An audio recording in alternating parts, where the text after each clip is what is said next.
There's no two ways about it, folks. Britain is shit. And the people responsible have names and addresses, but most specifically here, the party, the organ of British capitalist imperial power that has ruled this wet archipelago of fascism for the last 14 years. Of course, we are talking about the Conservative and Unionist Party, and which is currently in a state of freefall decline, having in a way dug its own grave, to sort of paraphrase a quote from Lenin there. And today we're going to be talking about how parties, how various electoral political bodies, they gain power, they stay on top, but how do they keep maintaining that position? We're talking about, in a way, crises of political reproduction, how to reproduce dominant forms of hegemony, how to reproduce political control, how to reproduce parliamentary control, and in a way, what we can learn as we sort of careen into the children of menification of Britain further under the Fowles and Keogh of the Labour Party. And to do this, I am, of course, joined by author of Falling Down, Now the Party's Over, possibly the most accurate sociological representation of Toryism published possibly in most lifetimes, as you see from the book. I'm joined by, of course, Phil Burton-Cartledge to talk about the decline of Tory Britain, crises of political reproduction, and how power functions in the UK today. Phil, thank you so much for joining me. Pleasure. So let's just start off. Can you just outline sort of the core thesis here of the decline of Toryism? Because as I sort of started off with it, as you say as well, it is the crisis of political reproduction. They have undermined their own base here, and they've kind of entered a free fall by, in a way, ramming that contradiction home to the point at which they can no longer shore themselves up anymore, hence, leaving a political vacuum where someone like Labour can come in. How does that thesis sort of unfold in your work? Okay, so there's two aspects to the decline of, or the crisis in conservative political reproduction, and it's about the kind of the character of mass conservatism and who the party is able to appeal to in order to win elections. And of course, as you know, as everyone knows, the Conservative Party is the most formidable election-winning machine any Western democracy, and I use that term advisedly, has ever seen. So the first kind of part of that is that effectively the coalition the Conservative Party have pulled together, that is kind of, the roots go back to Margaret Thatcher, but the coalition they've got together over the course of this last decade throughout the 2010s is in long-term decline. And so what do we mean by that? So firstly, overwhelmingly, its vote tends to be old and it tends to be propertied. Now, normally for most, and this kind of coalition of voters is par of the course for a lot of centre-right parties across the world, not just obviously in Britain. Now, the problem is that normally there's always going to be plenty of old people. In fact, William Hague went on the record to say, William Hague, former Conservative leader, went on the record to say that we don't need to worry about the Conservatives appealing only to old people, because there's always loads of old people. The problem that the Tories have got is, yes, there'll always be old people, but the problem is that the conservatising effects of age are breaking down. So why is it that older people are more likely to vote Conservative in the first place?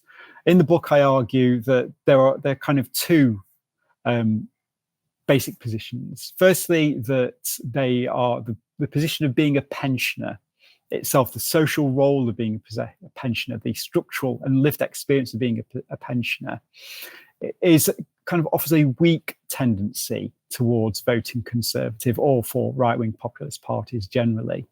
And I argue that it is analogous to the position of the petit bourgeois.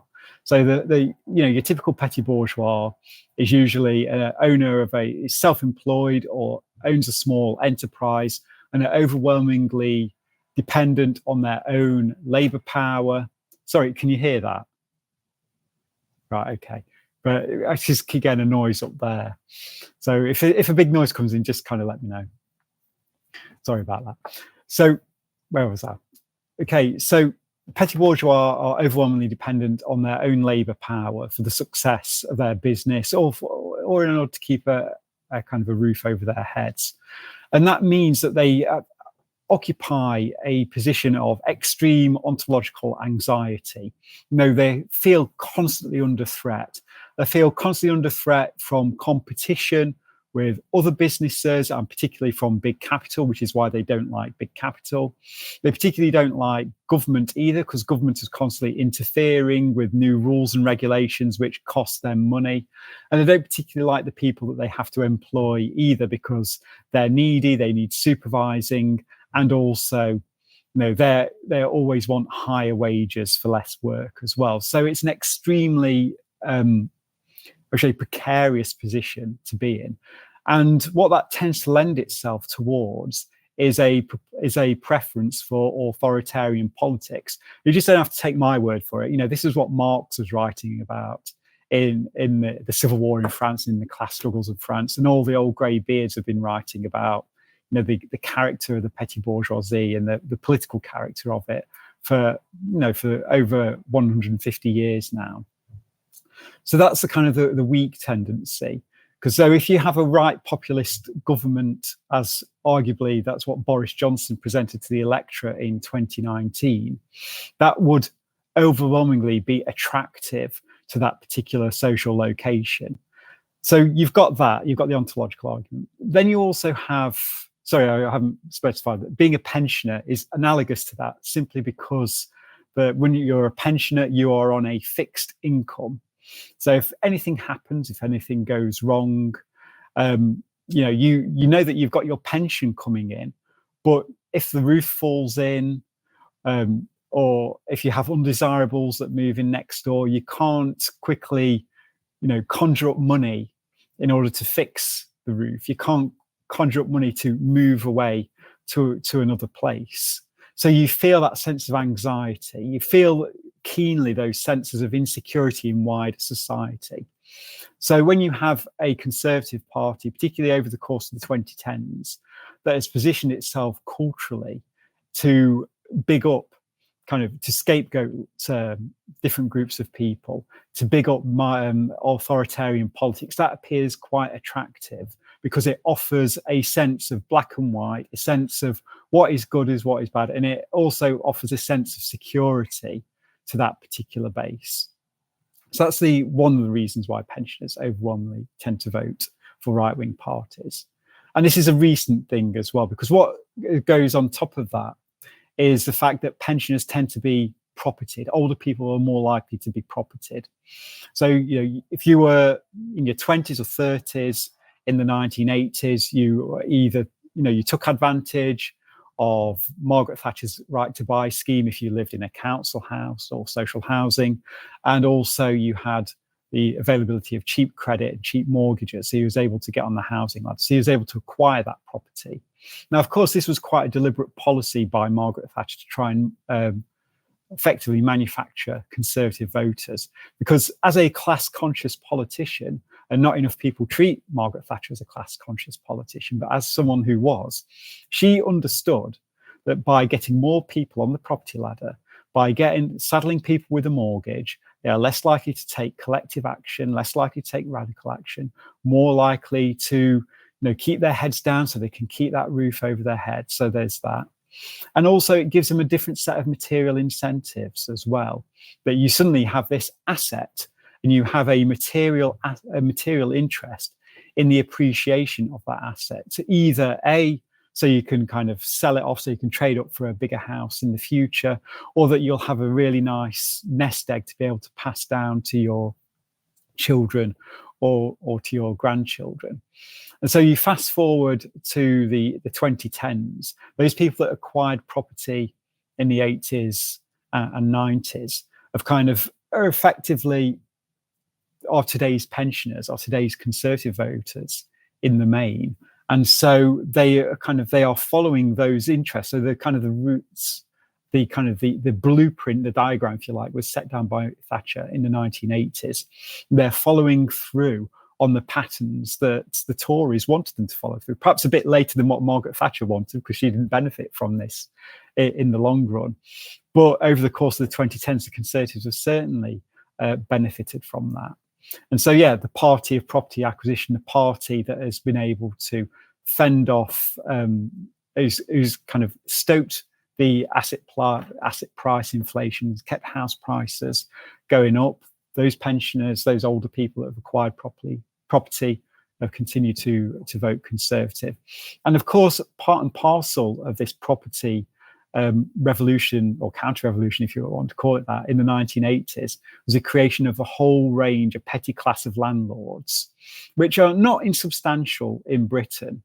You're talking, maybe 1.5 million people, and they are solidly Conservative, or have been solidly Conservative until recently, because the Conservatives have looked out for their interests. They've kept interest rates low all throughout the 2010s, and they've kept stoking that house price bubble as well. So they've benefited from that, from being able to acquire more and more property, and also being able to charge what they like for rents as well as keeping away the demands for the regulation of the rental sector. So that's one block. That's why one block, the older block, tends to vote Conservative in Britain. But also the problem is that block, and why this is a problem for the Conservatives, is that block is no longer reproducing itself, because while they've been accumulating property, younger people, people in their 40s and below, have found it increasingly difficult with each generation that goes by to acquire property.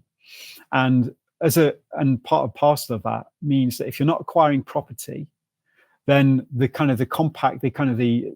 strategy that Thatcher had of trying to manufacture Conservatives it's not going to happen anymore. Because if you've got more and more people stuck in renting, and more and more people who are not being able to get onto the property ladder until they're in their 40s or late 30s, 40s, then if they are going to make a Conservative turn in their voting behaviour as they get older, it's getting older. The transition from more kind of centre left to centre right voting has been kind of delayed. So there's that's to consider. Plus, also one of the reasons why a lot of younger people are not conservatizing as they grow older as well is the fact that if they're not acquiring property, that means that they're not feeling settled enough to be able to have a family. And of course, family, and one of the reasons why Conservatives lay a stress on family isn't because they love marriage and they like the idea of children.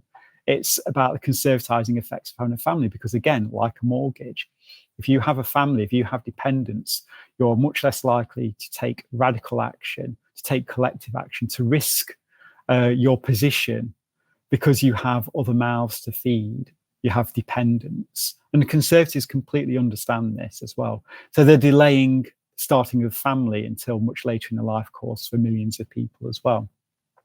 So those are some of the reasons why conservatism is breaking down. There are other reasons as well, but those are the key structural reasons, I think. It's almost like snatching defeat from the jaws of victory, isn't it? Because everything you've said, it just confirms in a way the complete victory of the Tory party. They've got everything they have wanted. They've shored up the, for example, hegemony of a finance capital. Did shoot themselves in the foot a little bit with Brexit, but the City of London is the City of London, and it hasn't budged since William the Conqueror, so I don't think they're too worried about that. They have destroyed leftism in Britain, from Scargill to Corbyn's, from the striking miners to they have made a new kind of subjectivity. And do you think this ultimately just being a victim of their own success? Because similar to the Cold War in a sense, social democracy was possible in Europe because if they didn't give us something, there were some lovely fellas on the other side of Berlin who would love to help the workers of the world out here. And similarly with the Tories, they don't need to do this, as you said, this very class-conscious Thatcherite strategy of making us, stakeholder societies in order to change the soul, as Thatcher puts it. They aren't really. Okay, this is a very careful phrase. I need to emphasize this for YouTube. They're not really afraid of us anymore. They're not really afraid of anyone. So is this just a victim of their own success? Is there no negative feedback coming down the line for them? Do they need that? They do. They are victims of their own success. Every victory, every class victory, whether it's a bourgeois victory or a proletarian victory, always sows the seeds of its own defeat or future demise as well. And so there is that. But also, I think as well, they're hemmed in a particular way because, in 2017, one of the things that really struck me about the unexpected, how Labour unexpectedly did well in that general election, unexpectedly as far as the mainstream was concerned, and the Conservatives did badly. What a lot of people overlooked, and this includes all the poll profs and political scientists out there, was actually, even though Theresa May lost her majority at that election, the Conservative vote was much higher in absolute terms than it was under David Cameron. And I think, because I read political science literature, I did not encounter anyone at the time who thought that was worthy of comment, because all the emphasis was, oh, she's lost a seat, she's useless, she's going to be out. But you could see that she had built up a coalition. She'd started to max out the Tory coalition of older people, property owners, and mainly older layers of the workers who were approaching retirement as well. And so you could see then that, to win again, when the next general election after 2017 come around, is about they needed to mobilise that coalition again and add a few more on top, as well as work towards demobilising their opposition. The reason why Theresa May didn't succeed in 2017 was because the Labour Party unexpectedly became a kind of a lightning rod for all the opposition to the Conservatives. The right were united behind May, but the left were also relatively united around Corbyn and the Labour Party. So, the path to victory was clear for the Conservatives. So what Boris Johnson did when he became Conservative leader and Prime Minister in 2019 was he pursued a strategy that was about absolutely maximising that vote, that older person, that coalition that is now in long-term decline. And it's been long-term decline, but he just maxed out the credit card, if you like.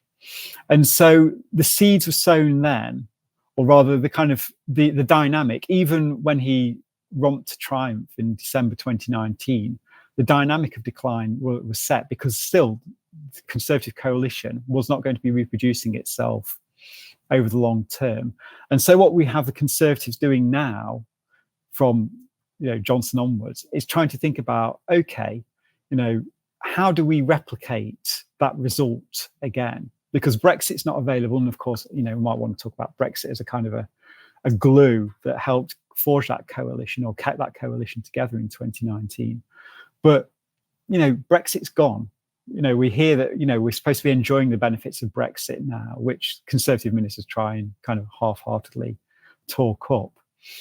But what do we get instead? So instead we have, culture wars, we have attacks on trans people, attacks on refugees, occasional gestures of defiance, of faux defiance against the European Court of Human Rights, concerns about woke capital, lefties who've taken. I read a ridiculous article this morning by Alistair Heath, the chief political correspondent of the Telegraph, who was lamenting the end of conservatism because apparently no one told us. It might come as a bit of a surprise to us, but apparently the radical left run all the institutions in Britain apart from Parliament.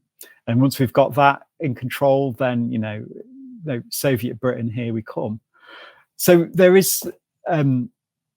So what the Conservatives are trying to do now is just trying to repeat the same trick that they did in 2019, and it's not working because the circumstances have changed. I think we should definitely speak about Brexit, because I think Brexit is absolutely the moment where the Conservatives really the brakes were taken off. So I was thinking about Cameronism. So David Cameron, now Lord Cameron, and he's now like the foreign. He's a foreign secretary. He's a foreign secretary. Yes, he was kind of he was, as you say in the book, he was a Blairite. He was this nice, with a big society, we're all participating together. Things can only get better, basically. But blue, hugging a hoodie, like legalizing gay marriage, I think happened under Cameron. Yeah.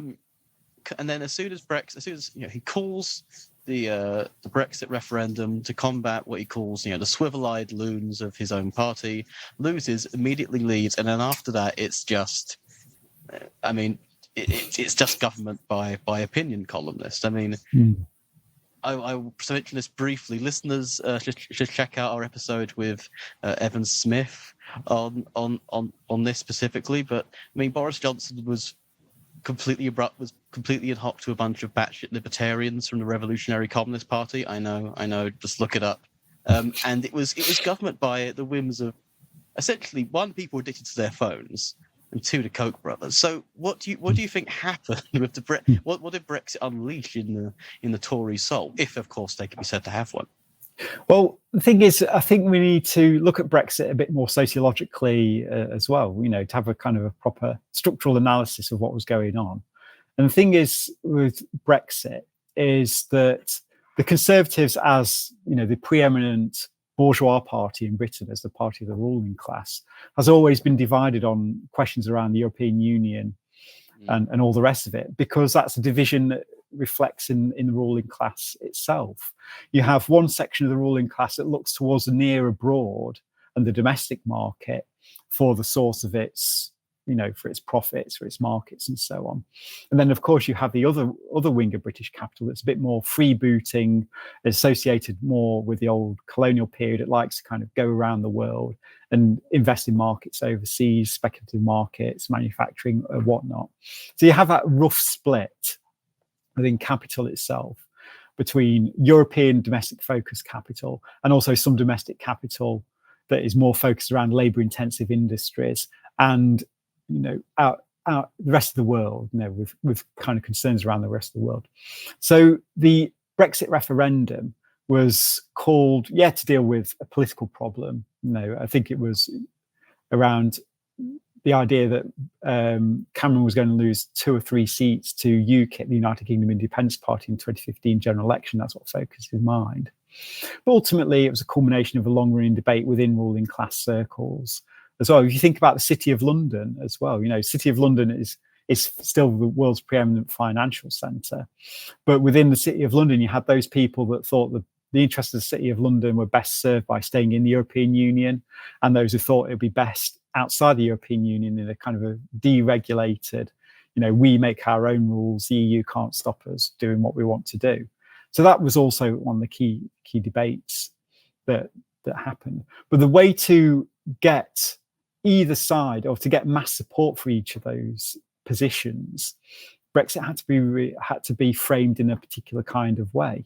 So, for David Cameron and so on, his idea of building a conservative coalition was hold on to what were the traditional conservative voters throughout the noughties. So that was kind of the traditional small business people, sections of the working class who've always traditionally voted conservative and so on, but also get a layer of kind of nice middle class people who were attracted to Blairism, a few property owners that had attracted to Blairism, and so on. And so his touchy-feely liberal Toryism was about trying to detoxify the Conservatives to reach out to those layers. And then when he was in office, he realised that actually that kind of coalition is probably, he tried to run with that coalition and was able to do so in 2015. But already in 2015, you could see that the way that the coalition of Tory voters was tending towards that older, more property owner, and losing the kind of the more socially liberal elements of more socially liberal middle class elements as well. So there's that, and so mobilizing mass support for Remain was all about stability. It was all about jobs. It was all about appealing to working age people effectively.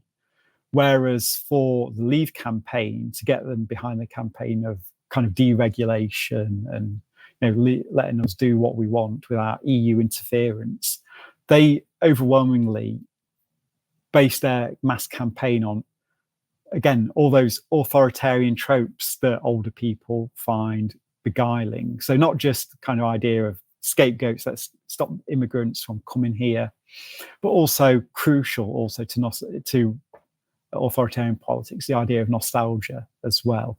This idea that a lot of the older people who ended up voting Leave can think back to how things were when they were growing up in the post-war period, when they, coming of age in the 1960s, 1970s, and that, Britain was outside the European Union then, and we did okay. Everyone had a job. Everyone was able to go from school into work at 14, like my dad did. There was a large chunk of appealing to the past. So you had this kind of strange contradiction where the people who were most conservative and will always vote for stability ended up voting for the destabilizing choice, i.e. Brexit, because it was framed in terms of stability, of returning to certain certainties and so on. Whereas, of course, on the other hand, you had people who are more interested in social change, in more progressive politics, overwhelmingly voted Remain because they understood that it was in favour of, effectively keeping the economy in the level that it was. For university workers, for example, a lot of university workers have been laid off because of loss of student income. That students not coming in from the continent anymore into British universities in the same numbers as previously, and so on. So ultimately it's about how do you appeal to those mass interests. So the Brexit campaign, both for Remain and for Leave, was about recruiting masses of people around what was effectively an argument between elites about which way does British capital deserve to go. Should it be pointed towards Europe in the near abroad, or does the future kind of lie outside of that? Of course, emblematic of that was James Dyson of the vacuum cleaner fame, essentially being very pro-Brexit to try and take things over to Singapore and the like. And I think it absolutely in terms of thinking about Brexit as an inter-elite squabble. Of course, because we're talking about the Tory party. We're not necessarily going to relitigate the eternal conversation of Brexit. So I always found Brexit as something that has a kind of a terror kind of logic. I mean, not like terroristic, but the French Revolution, because the demand for Brexit was so abstract and so negative that no Tory government could actually hold it up. Brexit only means Brexit, and therefore any actual determination of Brexit is therefore a negation of Brexit and therefore counter-revolutionary. Yes, listeners, I'm using Hegel's dialectic from the culture section of the phenomenology of spirit, but that's based. Yes, Theresa May was the Robespierre, and Boris was the Thermidor. That's my thesis, and I'm sticking to it. But I mean, just to pick up something you said about universities, actually. I mean, universities. I mean, we both know, but universities are a great example of Britain sort of cutting off its own nose to spite its face, because exactly the university system basically runs on convincing predominantly foreign students to come over because the fees are much more expensive for them, listener, and essentially getting them to pay rent for a few years. And then to go to Costa or Pret, and that's kind of how universities and therefore the towns around them kind of work. And there's this inherent contradiction between this more I wouldn't say exclusionary, but just more impunitus kind of form of conservatism that's going to say, okay, well, fuck off, we don't want you here, but also come here and spend money. It is that central contradiction, which means why universities are closing left, right, and centre. Well, mostly left. I mean, Liz Truss famously, when she was education minister, blamed Foucault for the inability of white boys to do well in school, in which case I think it'll be Foucauldians, because he's clearly got some sort of supernatural power. I mean, do you think that the crisis of the Tory party is now just diffuse across all British institutions? Because it feels like Cameron had a little leeway in the sense of not everything was falling apart yet. Under Sunak, of course, under Johnson, we had COVID. I mean, COVID is also a big accelerator here. Actually, before we get to where it's let's talk about COVID. Let's talk about the impact of COVID on this accelerating decline. Because if we want to talk about undermining it, I mean, you begin the first edition of the book with talking about Sunak when he was Chancellor, doing Eat Out to Help Out, which, for folks who don't know, Eat Out to Help Out was a scheme in which you got a discount to eat in restaurants. It didn't work if you took food away. It was specifically an incentive, a voucher scheme to get you to go in to a restaurant. Now, if you want to reduce transmissions, you think you'd incentivize the other thing if you're going to subsidize it with money anyway. This, for some reason, did not occur. I mean, we opened pubs before we opened schools. Again, I mean, I remember the last days the pubs were open. People were swarming to it. It was a massive panic. Yeah. Boris Johnson was talking about the ancient right of Brits to go to the pub, and we spent months debating about whether a sausage roll counted as a substantial meal. We were doing a centralist ontology for everything in the country for almost 2 years. And this thing really did accelerate a lot of those tendencies, even to put it in the most vulgar sense. If the Tory strategy is old people are always going to be made, they're always going to be propertied, it's not exactly hard to imagine that there was a little bit of thinking. Look, we know Dominic Cummings is like a Nick Land reader explicitly. These people have a eugenic view of society. I would have bet money, to be honest, that the Tories' plan was they were fine with old people dying because that would unlock a lot of capital that's sitting dormant in the banks when they're in care homes, and their children would be magically converted into Tories because suddenly they've got houses and money. Of course, they would have forgotten, for example, that most people have to sell their homes to afford care when they're older, and you become the party of, oh, you killed my nan. They might have forgotten that aspect of this. How did COVID accelerate or intensify these contradictions in Toryism? Well, I mean, you kind of summarize it perfectly. Well, it goes down to the character of the Conservative Party, and we've got to remember, and there's again this tendency that we find in political science, in mainstream political commentary, and so on. This idea that every government, regardless of its political coloration, is interested in this mythical object called UK PLC.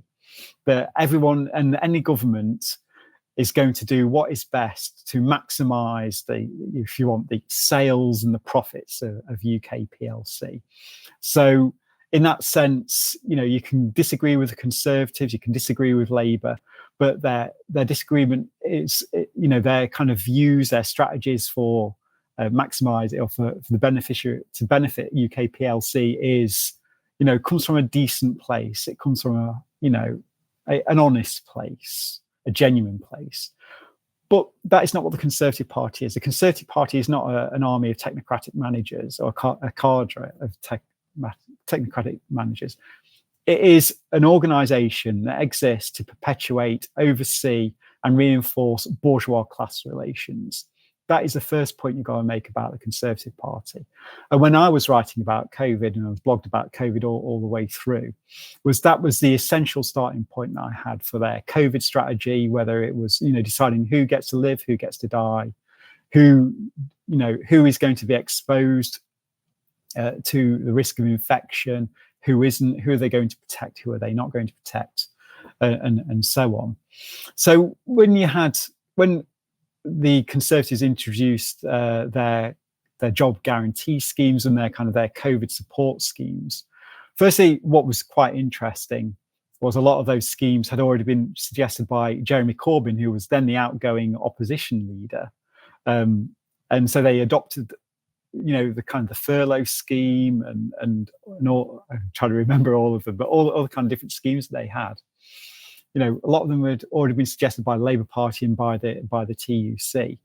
But at the same time, as Sunak was introducing the furlough, where people were paid to stay at home effectively, they paid, subsidised Britain's wage bill, effectively nationalised Britain's wage bill. At the same time, they were already starting to undermine it.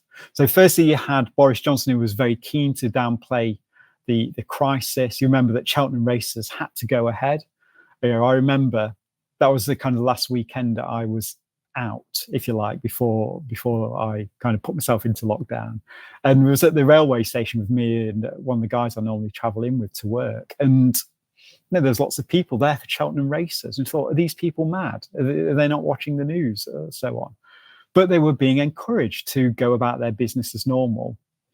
And then all of a sudden, the guillotine came down and we had to stop suddenly.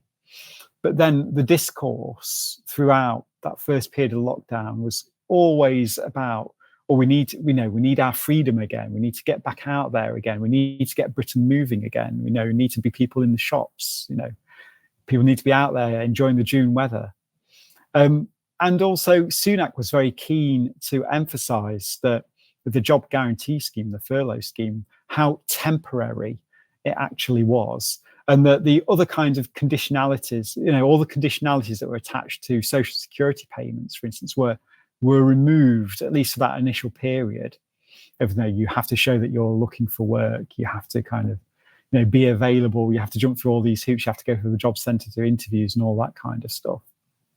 No, the sanctions regime was one of the very first things that came back after that initial lockdown period.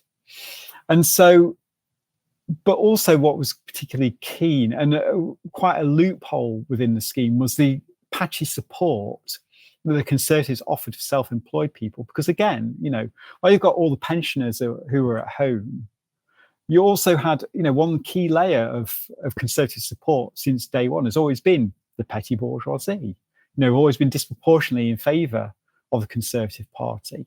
And the way that the furlough scheme, the income guarantee schemes were applied were very, very very patchy. It differed from one small business owner to the next. You still had people, who've effectively for 2 years had to, buy, borrow, steal, scrimp, any bit of money that they could from family, friends, and so on, in order to survive during that time. And what was quite interesting was that even Keir Starmer wasn't raising kind of issues around loopholes effectively in the furlough scheme for self-employed people. It was almost as if saying the Conservatives are doing enough. We don't want to ask them to spend more money. So that's one way in which the Conservatives undermine themselves. The other way the Conservatives undermine themselves as well was, again, the very cavalier attitude that Johnson seemed to have towards the whole thing of kind of locking down too late, opening up too early, the absurdity of the Eat Out to Help Out scheme, the exposure of care homes and so on. And those things took time to feed through, but it meant that ultimately, when 2021 came around and we had to go into yet another, there was a lockdown in late autumn 2020, and then there was another one in early 2021, albeit each lockdown was less scrupulously enforced than the previous one, which is worth adding. You had lots of people making all these sacrifices, and occasionally politicians like to pay lip service to all the sacrifices that professionals and young people in particular made. But by the time that we reached winter 2021 and the news broke that Boris Johnson actually had been partying in Downing Street, effectively that's where everything, the mask, the genuine popularity that Johnson was able to build on in 2019 throughout 2020, 2021 through his handling, or rather his mishandling of COVID, all of a sudden just fell away. And so in that sense, that was, if you like, the beginning of the rot. If Johnson hadn't been partying, if he hadn't, attended all these kind of Downing Street shindigs and so on, then there's a very good chance that he would be leading the Conservatives into this general election. And of course, the general election result would be much more in the balance than what we're currently seeing if the polls are correct. Let's jump a bit further into Partygate, actually, because I'm going to put my tinfoil hat on a bit here, listeners, which is made up of newspapers, mostly because, the party, like, for example, Matt Hancock as well, famously were a symbol of the decline of the Conservative Party in the COVID era. A lot of these images and reports of stuff like Partygate and Hancock cheating on his missus and breaking COVID regulations. These came out a few months afterwards. If Corbyn was still leader of the Labour Party, I don't know whether Partygate would ever have come out. And so I really want to talk about the role of the media in this, because Boris Johnson once said that the Telegraph is his real boss. It's called the Tory graph. I think you could probably learn more about what's going to happen to the country by going to the Spectator garden party or during Johnson's time at least, the National Conservative Conference or the Battle of Ideas or something. This is a party which, in a way, is incredibly high on its own supply when it comes to the media apparatus, or at least is covered for a lot by the media apparatus. I mean, do you want to spend some time to talk about a little bit how the media functions generally in relation to the political class in Britain? Sorry, I'm in a meeting. Sorry, go on. And we're back. And we're back. Yeah. But yes, so I just want to talk a little bit about the role of the media in this kind of political reproduction, because Boris Johnson used to be a columnist. The political weather vane in England's listeners is columnists. Like opinion, they are thrust upon us every time. Like we're thrown newspaper editors on like every morning TV show. The BBC has a separate show to talk about what the papers are saying. Paper circulation is down, and they all make losses, but still people like the Murdochs or the Barclay brothers, or Viscount Rothermere of the Nazi fame, they're all just throwing money at these papers because they have a weird kind of hegemony. There's like a revolving door between our newspapers and our political class. George Osborne, the architect of austerity, a mass murdering bastard if there ever was one, used to run the Metro, and then he got David Cameron's wife into it, and now Boris is back being a columnist again, this time for the Mail. Everyone has a fucking opinion column. What is this beast of the media, the symptoms of the media and the political class in this country? I mean, even the pubs are like it, thinking about stuff like Weatherspoons. They have like going to the urinal, and you've got Rishi Sunak's face sort of staring directly at you, which is not the most comforting thing to see in that position. It's very peculiar, but it's because the political scientist Tim Bale, in his histories of the Conservative Party, he kind of argues that we need to think about the Conservative Party in two ways. You've got the Conservative Party as we conventionally think about it. Then you've got the party in the media, which is effectively the editorial officers of the right-wing press are as much part of the Conservative Party as your local association drinking hole. Now, of course, traditionally in Britain as well, it's been the received wisdom for 40 years. The press are kind of the filter. They kind of, as far as if you're a politician, you have to buy into the game. You have to buy into the conceit that the press are the unfiltered kind of expression of the views of the people out there.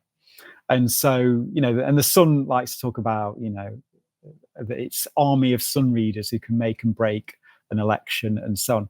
And that was certainly the case, up until, I'd say, the mid-noughties, effectively. The media the print media in this country had overweening dominance over how politics was framed, what are the issues that get discussed, and so on. And of course, it's interesting that as we've been seeing a long-term decline of the Conservative Party, we also see it's coincident with a long-term decline in traditional media power, at least in theory, because, as you say, even though the print media is declining, its power is declining, it is artificially inflated by the broadcast journalists who still have, broadcast journalism in Britain still has much more sway. It has more sway now than print media does, but it still follows print media's framing of what are key issues and what are the angles that matter the most. So, for example, in Britain at the moment, with the obsession with refugees getting on small boats, fleeing northern France to try and find a better life in Britain, that obsession is driven by the editorial officers of the Conservative press. And so the Conservative Party and Conservative ministers respond to that. And because they're responding to it, it gets picked up by the broadcast media as well, and it's constantly framed, and it feeds into a constant feedback loop. Now, whether that's going to break under Keir Starmer when he forms a government this time, 8 days from now, I can't see him doing it because he's accepted the framing of the right-wing press on so many other things. When it comes to what we've got to remember as well, when it comes to the right-wing press, is that even though effectively they are the Conservative Party as much as the party is, but also it's it is independent. as well, and will use its clout to try and steer Conservative Party policy and Labour Party policy, for that matter, whenever it can. So when we think about something like Partygate, for example, which ultimately brought down, or was one of the episodes that brought down Boris Johnson, it was the Daily Mirror, which is traditionally a Labour supporting paper, that did the hard yards on Partygate. And then because it was such a toxic story, all the rest of the press had to pick up. And then, of course, the right-wing press, after the initial phase of outrage and awfulness, very quickly the right-wing press fell into line behind Boris Johnson, realising that he was their best bet to keep the show on the road, and kind of tried to minimise the kind of issue, and tried to kind of say, well, was it a party that he was really at, or was he just passing through? Or he was ambushed with a cake, was one of the more memorable headlines from that absurd period, and so on. But you saw it again when Liz Truss came into office. When she succeeded Boris Johnson, she unveiled her economic plan, which basically meant loads of unfunded tax cuts for the mega rich. The right-wing press were united in their applause for this. And then, of course, once the economy went into the toilet following that, they round and realized that, oh no, this is going to actually impact on them as capital as well. It's going to increase the cost of business to them. All of a sudden, they got over their enthusiasm for her program and turned against her. Likewise with Sunak as well. When Sunak came into office, again, he was not elected, he was appointed through the chicanery that took place behind the scenes in the Conservative Party. They were very quickly, they went after Suella Braverman. Now, Suella Braverman, former Home Secretary, you'd think would be, totally on message with a lot of the right-wing press, but they went very hard on her and were very critical of her as a kind of a means of reminding Sunak that, look, we're the boss and we can make your life hell if you don't kind of toe the line, do what we want, listen to us, follow our policies, and so on. And so one way you can interpret Sunak's premiership is a way of trying to constantly, pander to those press interests in the hope that they'll give him decent coverage to help turn out the Conservative vote, or to help put together that sort of coalition that won Boris Johnson his majority in 2019. And of course, that's not working. It's the pandering to the press. I mean, we see this most explicitly, I think, with, of course, the xenophobia, the racism, but also especially the transphobia of the British mainstream. It is this stuff. I mean, Sunak, of course, tying into what you said, can't actually gain many votes doing that, because most of the transphobes in the press driving this work at the Guardian and the New Statesman. And so they're going to vote for Starmer, who they can keep pushing right through means of, Rowling and Duffield and Sonia Sodha and all of that lot. I mean, this is in a way sort of the saving throw for the ideological reproduction of Toryism as opposed to the Tory party, which is, it seems that the press occasionally they will give Starmer they will fire a few warning shots, like some stuff which there's plenty of, they must be sitting on a mountain of stuff. I mean, him being so vicious in his deportations policies to the US that even Theresa May had to stop him from doing it once. Theresa May, who just deported an entire generation of black elders, of course, during the Windrush scandal. And of course, everything that Starmer didn't do when he was Director of Public Prosecutions, which is quite a lot, to be honest, even if you don't buy the Savile stuff. But let's leave that to the side. In a way, it seems like the saving throw here was to essentially dissolve the Tory party and elect a new one. And this is the Labour Party. I mean, do you think this is going to be a full-on continuity reproduction of Toryist ideology? In a way, I mean, possibly even a return to Cameronism as kind of a safe pair of hands. I believe that we shouldn't overstate the similarities between Starmer and the Tories. Yes, they've got a broadly similar project, which is the maintenance of class relations in Britain. But of course, there's different ways in which you can, different strategies for doing that. So, for example, Starmer's been very clear, even though he has watered these down, but, the idea of, commitment to workers' rights. And, his commitment to workers' rights has been progressively watered down over the course of the last 2-3 years. But even that watered down commitment, if implemented, will make a massive difference to workers' rights in this country. But Starmer is someone who he believes in the centrality of the state and the importance of the state for the management of social life. And so, I've kind of characterized his politics as authoritarian modernization, because he is very clearly an authoritarian. And we just have to see his announcements when it comes to dealing with protests, actions around Just Stop Oil and Extinction Rebellion. You have to see his attitudes towards immigration and asylum. And also you just have to look at his actions as well, which you've just outlined. Is probably the most authoritarian director of public prosecutions we've had in this country. And so, but also the modernization part of it. And he understands, or at least he kind of affects to understand, that one of the key challenges, one of the key crises of legitimacy that the British state is facing, and one that the Tories haven't faced up to, is the fact that the basic institutions of state aren't working. And so, if he wants to kind of jumpstart, if he wants to avoid a legitimation crisis, if he wants to keep British capital stable and kind of keep the show going, then he needs to effectively revamp and remodernize the state. Now, of course, this is nothing new. This is what Blair's project was as well. It was about state modernization and renovation of public services. So I think Starmer will eventually go in that direction. That, of course, is a different strategy to what the Tories want to do. They're kind of their idea of being able to hold Britain together. If you look at Sunak's manifesto, is that, cut the public sector even more and give people loads of tax cuts, because if you stuff people's mouths with gold, then they're going to be happy.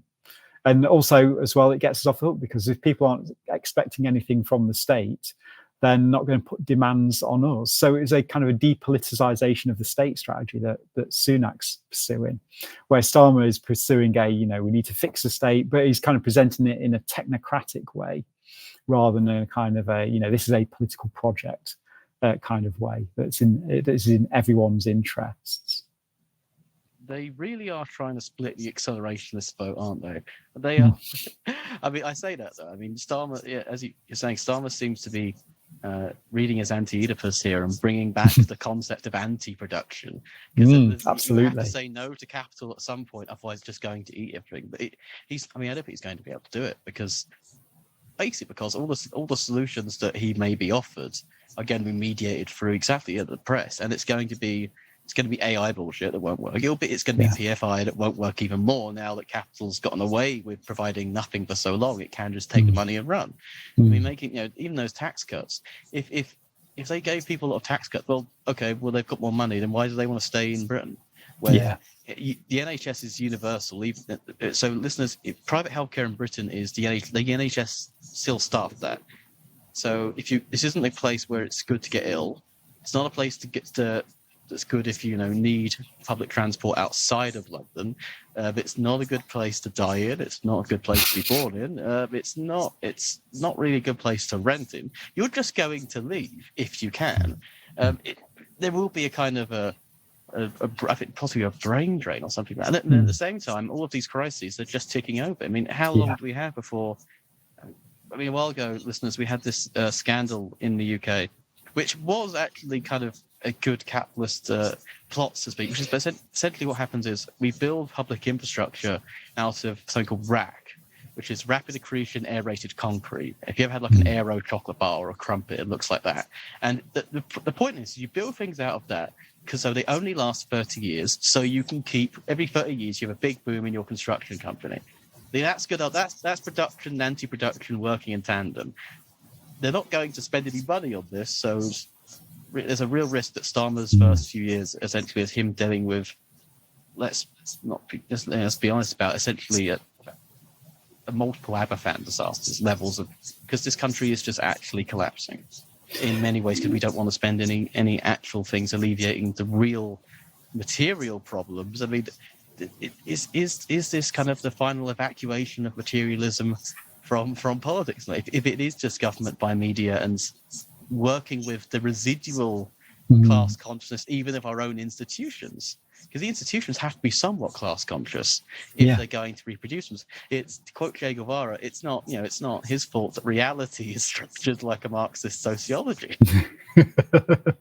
Yeah, I mean, the thing is that I think that Starmer is actually aware of this. When you look at, say, for example, his plan for Great British Energy, his idea that there's going to be this nationalised, this taxpayer-owned, quote unquote, entity that is going to generate its own energy in green energy and invest in green energy. I think what we'll see from Starmer is this is a model that it's a kind of a way of trying to get British capital to play nice and behave. So he's offering all these incentives to, to use trendy language, try and crowd in private investors by underwriting some of their risk. Will it work or won't it work? Well, that remains to be seen. But on the kind of the point of anti-production, I do think that you could think of Keir Starmer's Labour manifesto, which is called Change, where it's running on the slogan that change means stability. Effectively, what kind of world do we live in? But it's an anti-productionist manifesto, because you read it, and a lot of it is all about gesturing to all these problems, but it doesn't actually offer any solutions at all. It just says, we've got this issue, and what we're going to do, reading between the lines, is we're going to set up all these task force groups, initiatives, and so on, to have a think about the issue. So they're going to allocate more resources to thinking about issues rather than actually dealing with the issues as well. And the kind of the passage on higher education, because obviously, I got a material interest to declare there, is a kind of a classic of that particular genre. It talks about the Tories have overseen a higher education funding crisis, and we might look at it. That's pretty much what it kind of amounts to.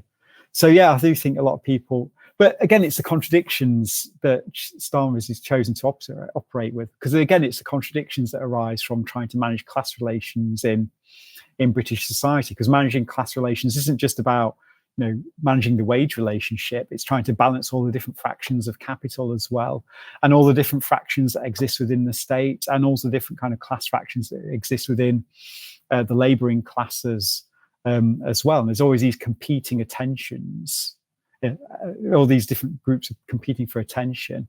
And so any government is going to have an element of incoherence about it, because it has to try and kind of face all these ways simultaneously.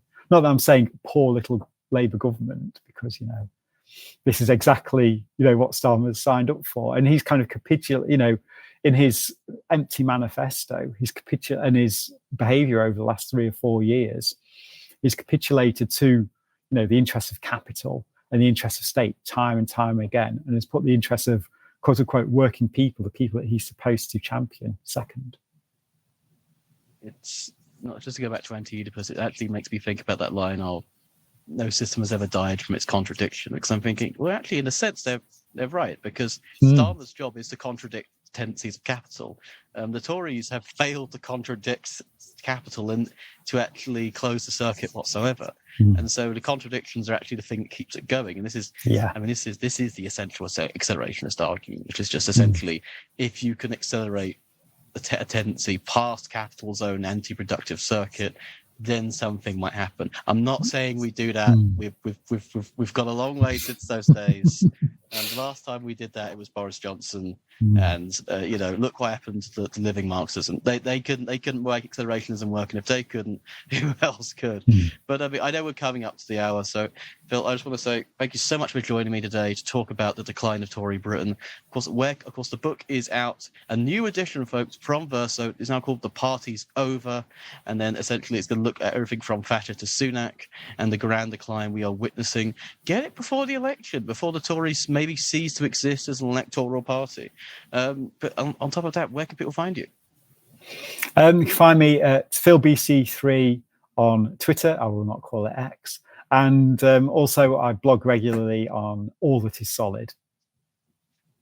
Fantastic. Okay, Phil, thank you so much for joining me. Thank you, folks, for listening. And vote if you want to on July the 4th. I'm not going to encourage it, to be honest. I'm going to be in the Czech Republic, listening to Napalm Death and just trying to take my cares off it. But folks, we'll catch you. We appreciate your support of the imprint and the channel. Subscribe to Zer0 Books today on Patreon. Your material support helps us to promote a variety of perspectives on the left. Also, discover the many titles, new and old, that Zer0 has curated. Navigate to any of the links in the show notes to extend your support.